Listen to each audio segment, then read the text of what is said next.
অনির্বাণের এই শহর ছেড়ে চলে যাওয়ার খবরটা শর্মির মুখ থেকে শোনার পর থেকেই রাই কোনো মতেই নিজেকে সামলে রাখতে পারছে না। হ্যাঁ বন্ধুরা, ভিডিওতে লাইক দিয়ে দেখতে থাকুন।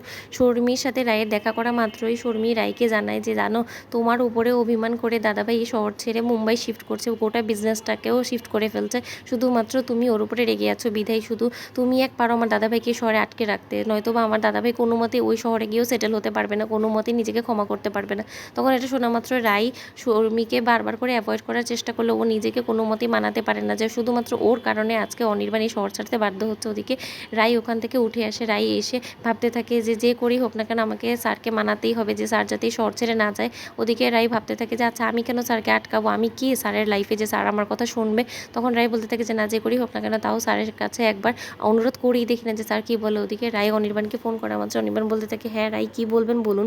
তখন অনির্বাণকে রাই বলতে থাকে স্যার শুনলাম যে আপনি নাকি এই শহর ছেড়ে চলে যাওয়ার প্ল্যানিং করছেন, তা সেটা কেন আমি সেটা জানতে পারি। তখন রাইকে অনির্বাণ বলতে থাকে যে না, সেই জিনিসটা তো জানার আপনার কোনো এখতিয়ার নেই, কারণ আপনি তো আমাকে বলেই দিয়েছেন যে আপনি আর এই অফিসে জয়েন করবেন না। তো সেই সুবাদে আপনার সাথে তো আমার আর এখন কোনো সম্পর্ক নেই, না তো বস এমপ্লয়ি না তো কোনো ফ্রেন্ডের, আর আপনি এখন আমাদের কোম্পানির এক্স এমপ্লয়ি। তো সেই সুবাদে আপনার সাথে আমার এই ব্যাপারে কোনো রকম কোনো যোগাযোগ করার তো কোনো কথা না।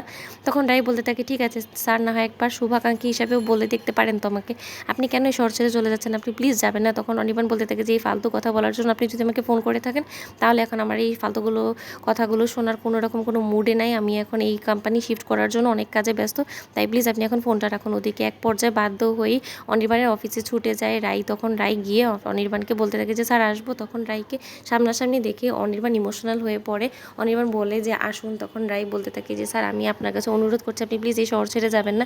তখন অনির্বাণ রাইকে এক দৃষ্টিতে তাকিয়ে থাকে, ওকে জাপটে ধরে বলতে থাকে যে আমি যদি শহর ছেড়ে চলে যাই তাহলে তো আপনার তো কষ্ট হওয়ার কথা না, আপনার তো বরঞ্চ আরও আনন্দ পাওয়ার কথা যে আমার মতন একটা জঘন্য ক্রিমিনাল এই শহর ছেড়ে চলে যাচ্ছে আপনাকে শান্তি দেওয়ার জন্য। তখন রাই বলতে থাকে যে স্যার আমি কোনোদিনও চাই না যে আপনি আমার কারণে শহর ছেড়ে চলে যান, কারণ আমারও খুব কষ্ট হবে যখন আপনি এই শহর ছেড়ে চলে যাবেন।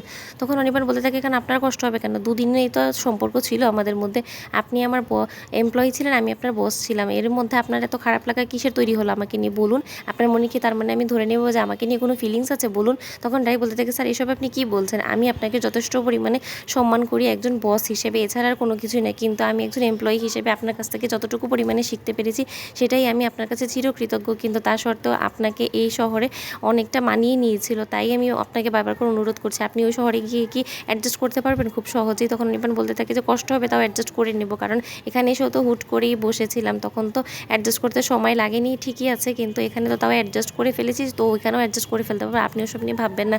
আর আপনি এই কথা বলার জন্য অফিস অবধি চলে এসেছেন, বাহ। বন্ধুরা তোমাদের ভিডিওটি ভালো লাগে থাকলে লাইক কমেন্ট শেয়ার করে সাবস্ক্রাইব করতে ভুলো না।